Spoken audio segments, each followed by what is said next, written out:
morning, everybody. Today we'll be talking about GMOs, or genetically modified organisms. They are typically made by inserting select genes from one organism into another organism to make the organism more useful to humans. However, today we will discuss if GMOs have benefits to humanity. First, let's gain some insight on how editing can have impact on the cultivation of plants. From Liu Yan, an IB biology scholar at the prestigious Education Community International Academy. Go. Good morning, everyone. Today we're in the rice plantation, where we'll discuss the impacts of GMOs on plant agriculture, specifically rice planting. Normal white rice is typically lacking severely in ingredients needed by humans, such as beta-carotene. However, new developments in the science allow scientists to implant genes from other organisms that do produce beta-carotene into the rice, thus allowing for the rice to also produce beta-carotene. It's really yummy. Due to the additional nutritional content, using GMOs are a brilliant way to increase food production, as we can deliver previously inaccessible nutrients to populations around the world. Without this technology, the people from these nutrient-lacking areas would suffer from nutrient deficiency. That's lacking in beta-carotene can lead to vitamin A deficiency, which, according to the Cleveland Clinic, is known to cause eye problems, skin issues, infertility, growth issues, and respiratory tract infections.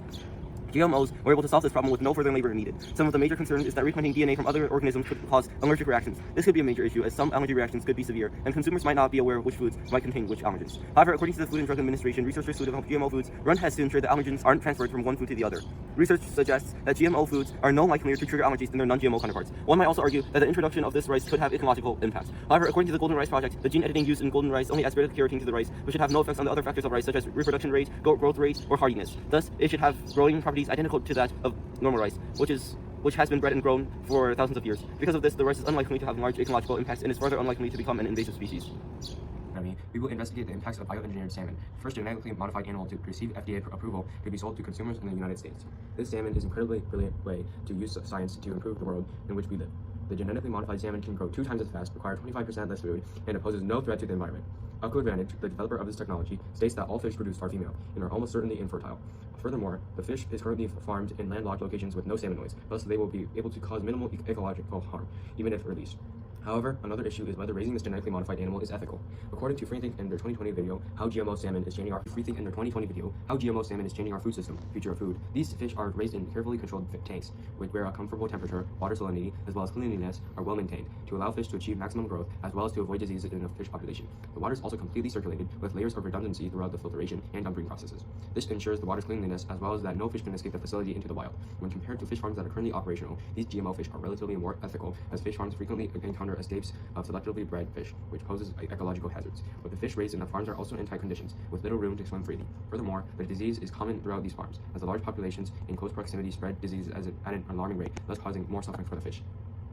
GMOs, as we have seen from both perspectives of plants and animals, are mostly a brilliant use of science, ethics, and advantages outweigh the disadvantages. However, there are still some issues to be discussed, notably those regarding existing ideologies and the economical impacts this technology can bring. According to the Oxford academic magazine Animal Frontiers, 2 major concerns are that humans are playing God, as well as how unnatural these organisms are. Currently, more than 54% of the world follow the religions Christianity and Islam, both of which are monotheistic religions.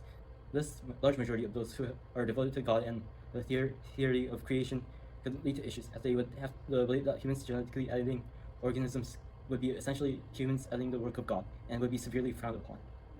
Another concern that would need to be addressed is economical concerns that result from GMOs. The issue present is that farms that do not use GMO seeds would face a higher production cost, which would thus put them at a disadvantage. As the FDA has proved, many GMO and non-GMOs has the same when it comes to nutrition value and requires no additional labeling for GMOs. However, after GMOs were introduced, existing farmers did not perish overnight. Instead, a new branch of consumers' choices became available. Many farms still farm and market non-GMO at a higher price, and many consumers still purchase GMO based on their personal beliefs. Aside from this, GMOs also have proven economical and food security benefits. According to GMO Answers, genetic modification on corn has an improvement of 13.1%, which is as high as a 17.3% increase in crop yield for GMO cotton. Farmers also receive better returns, especially those in developing countries, as farmers receive $4.42 for every dollar invested in GMO crop seeds, while farmers in developed countries also notice better returns, receiving $3.14 for each dollar spent. The increased yields and profits farmers can earn, increased food safety, low environmental harm, relative ethical animal treatment, equalized nutritional value, and almost no threat to human safety, GMOs are an amazing way to apply science to the real world and pose little risk to humans or the environment. Because of these reasons, as mentioned earlier, the advantages of GMOs far outweigh the disadvantages, and that's something that would come to be widely accepted.